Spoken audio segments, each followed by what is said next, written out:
जय हिंद। स्वागत है आप सभी का हमारे YouTube चैनल टेक कलवी सेंटर पर। आज मैं आप लोगों के लिए लेकर आया हूं एक नया चैप्टर जिसका नाम है चीफ सिएटल स्पीच। ये चैप्टर आप लोगों को क्लास 10th ICSE बोर्ड के अप्रोच के अंदर ये चैप्टर आप लोग को मिल जाएगा। और आज मैं आप लोगों को इसी चैप्टर का हिंदी एक्सप्लेनेशन बताऊंगा जिसका नाम है चीफ सिएटल स्पीच। एक्चुअली ये कहानी है तब की जब यूएसए जस्ट इंडिपेंडेंट हुआ था, अर्थात 1776 की। उस टाइम पे जैसे यूएसए इंडिपेंडेंट हुआ वहाँ पे डेवलपमेंट स्टार्ट हुआ। तो वहाँ के जो प्रेसिडेंट हुआ करते थे, प्रेसिडेंट साहब ने वहाँ पे डिफरेंट काइंड्स के कंस्ट्रक्शंस वगैरह स्टार्ट करे, जिसके लिए क्या हुआ कि इन्होंने एक अपना समन भेजा, एक लेटर भेजा एक ट्राइब्स के लिए जो कि वहाँ के जंगलों में रहा करती थी। जैसे कि इंडिया में बहुत सारे ट्राइब्स रहती हैं। ट्राइब्स का यहाँ पे मतलब है जनजातियों से, यानी ऐसे लोग जो कि जंगलों में रहते हैं, जंगलों को ही अपना घर मानते हैं, सब कुछ जंगलों को ही वो मान के चलते हैं। तो फाइनली इसी प्रकार का एक लेटर यूएसए के जंगलों में रहने वाली एक ट्राइब्स के पास जाता है, और उस ट्राइब्स के जो लीडर हुआ करते थे उनका नाम था चीफ सिएटल। चीफ सिएटल की स्पीच जो है इतनी ज़्यादा मनमोहक होती थी कि जो भी सुनता था उसे सुनता ही रह जाता था। पर वहाँ पे कुछ ऐसी कहानी हुई कि जब उनकी स्पीच को डिफरेंट काइंड ऑफ लैंग्वेज में कन्वर्ट कर दिया गया, अर्थात ट्रांसलेट कर दिया गया, तब उनकी खूबसूरती यानी उनके स्पीच की खूबसूरती थोड़ी कम हो गई। तो चलिए हम लोग अपने इस चैप्टर का एक्सप्लेनेशन इन डिटेल स्टार्ट करते हैं। जैसे ही लेटर आता है चीफ सिएटल के पास, तो वो उसके बाद अपने लोगों से कहते हैं, भाइयों, वाशिंगटन से राष्ट्रपति ने यह कहलवाया है कि वह हमारी ज़मीन खरीदना चाहते हैं, लेकिन कोई ज़मीन को या आकाश को कैसे खरीद सकता है, मुझे यह बात समझ नहीं आती।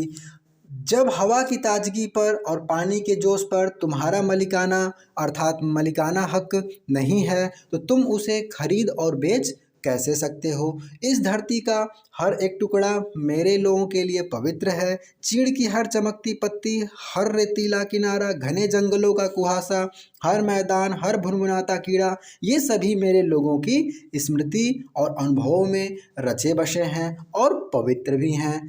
इन पेड़ों के तनों में बहने वाले अर्क को हम उतना ही बेहतर जानते हैं जितना हम अपनी सिराओं में बहने वाले रक्त अर्थात ब्लड से परिचित हैं। हम इस धरती के अंश हैं और यह भी हमारा एक भाग है।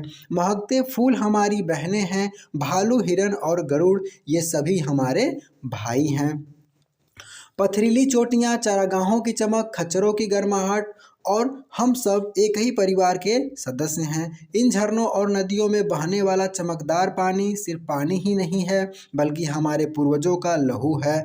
यह हम तुम्हें यदि हम तुम्हें अपनी ज़मीन बेच दें तो तुम यह कभी नहीं भूलना कि यह हमारे लिए कितना पावन है। इन झीलों के मंथर जल में झलकने वाली परछाइयाँ हमारे लोगों की ज़िंदगी के किस्से बयान करती है। बहते हुए पानी का कलरव मेरे पिता और उनके पिता का स्वर है। अर्थात इनका कहना यह है कि जो आप यहाँ पे बहता हुआ नदियों का पानी देख पा रहे हो, वो मेरे पिता और उनके पिता और हमारे पूर्वजों का ये स्वर है और कुछ नहीं है।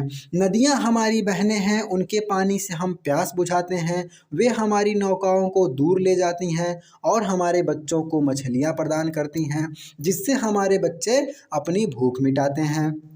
इसके बदले तुम्हें नदियों को उतनी ही इज्जत देनी होगी जितनी तुम अपने बहनों को सम्मान करते हो। यदि हम तुम्हें अपनी ज़मीन बेच दें तो यह भूलना नहीं कि हमारे लिए इसकी हवा अनमोल है।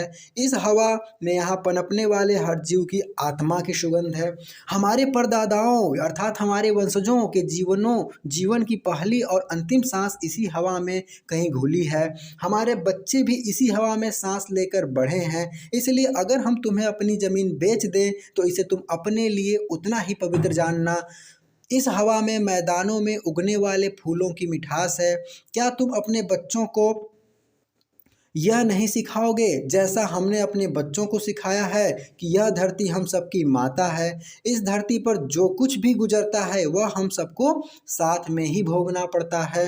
हम तो बस इतना ही जानते हैं कि हम इस धरती के मालिक नहीं हैं, हमें यह विरासत मिली है। सब कुछ एक दूसरे में उतना ही घुला मिला है जैसे हमें आपस में जोड़ने वाला ब्लड अर्थात रक्त। यह जीव जगत हमारा बनाया नहीं है, हम तो इस विराट थान के एक छोटे से तंतु हैं अर्थात इस विराट संसार के एक छोटे से पॉइंट्स हैं। यदि इस थान का बिगाड़ होगा तो हम नहीं बचेंगे।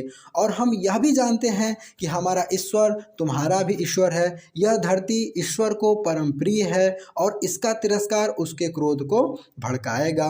तुम जिसे नियति कहते हो वह हमारी समझ से परे है। तब क्या होगा जब सारे चौपाए जिबह किए जा चुके होंगे और जब साधने के लिए कोई जंगले घोड़े नहीं बेचेंगे। और तब क्या होगा जब जंगलों के रहस्यमयी कोनों में असंख्य आदमियों की गंध फैल जाएगी और उपजाऊ टीले तुम्हारे बोलने वाले तारों से बध जाएंगे। तब झुरमुट कहाँ बचेंगे, गरुड़ कहाँ बसेंगे, सब खत्म हो जाएगा। चपल टट्टुओं पर बैठकर शिकार पर निकल चलने का क्या होगा। यह वक्त होगा जब जीवन खत्म होने के कगार पर होगा और जिंदगी कायम रखने की जद्दोजहद शुरू हो जाएगी। इस वीराने से आखिरी लाल निवासियों के चले जाने के बाद जब प्रेरी से गुजरने वाले बादलों की परछाई ही उन्हें याद करेगी, क्या तब भी यह सागर तट और अरण्य बचे रहेंगे। अरण्य का मतलब यहाँ पे फारस से लिया गया है। क्या यहाँ से हमारे चले जाने के बाद भी हमारी आत्मा यहाँ बसी रहेगी। हम इस धरती से उतना ही प्यार करते हैं जितना एक नवजात अपनी माता की स्तन से अर्थात छाती से करता है। तो अगर हम तुम्हें अपनी ज़मीन बेच दें तो इसे उतना ही प्यार करना। हम इसकी बहुत परवाह करते हैं, तुम भी करना। इसे ग्रहण करते समय इस धरती की स्मृति को भी अपना लेना। इसे अपनी संततियों के लिए संरक्षित रखना जैसे ईश्वर ने हमें संभाला है। जिस तरह हम इस धरती के अंश हैं तुम भी इसके अंश हो। यह हमारे लिए अनमोल है और तुम्हारे लिए भी। हम तो बस इतना ही जानते हैं कि हम सबका एक ही ईश्वर है। न कोई लाल आदमी है और न कोई गोरा। कोई भी किसी से अलग नहीं है, हम सभी भाई भाई हैं।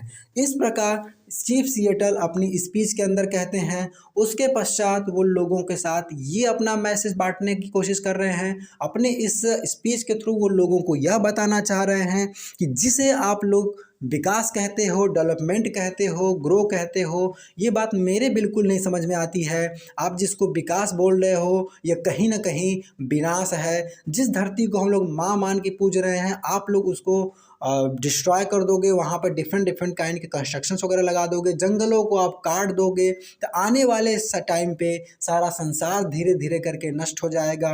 क्योंकि ये सारा का सारा संसार तभी बचा रहेगा जब जंगल बचे रहेंगे। अगर जंगल नहीं, अगर हमारे घर नहीं, हमारे समुद्रों का सुंदर किनारा जो कि जानवरों से भरा पड़ा है वो नहीं, तो हम सभी भी नहीं। और साथ ही साथ चीफ सिएटल ये भी कहने की कोशिश कर रहे हैं कि अगर ये सब कुछ नष्ट हो गया तो हम लोग का क्या होगा, पूरे इस जो जंगल के अंदर जानवर रहते हैं उनका क्या होगा, और फाइनली सब कुछ ख़त्म हो जाएगा। कुछ इस तरह का मैसेज चीफ सिएटल अपने स्पीच के अंदर देना चाहते हैं। तो ये था हम लोग का हिंदी एक्सप्लेनेशंस। तो आप लोग को मेरा वीडियो कैसा लगा, और अगर आप लोगों को अच्छा लगा है वीडियो तो मेरे वीडियो को लाइक करिए। अगर चैनल को सब्सक्राइब कर सकते हैं चैनल को सब्सक्राइब करिए और बने रहिए हमारे चैनल के साथ। तो नेक्स्ट वीडियो में अब हम लोग मिलेंगे, तब तक के लिए जय।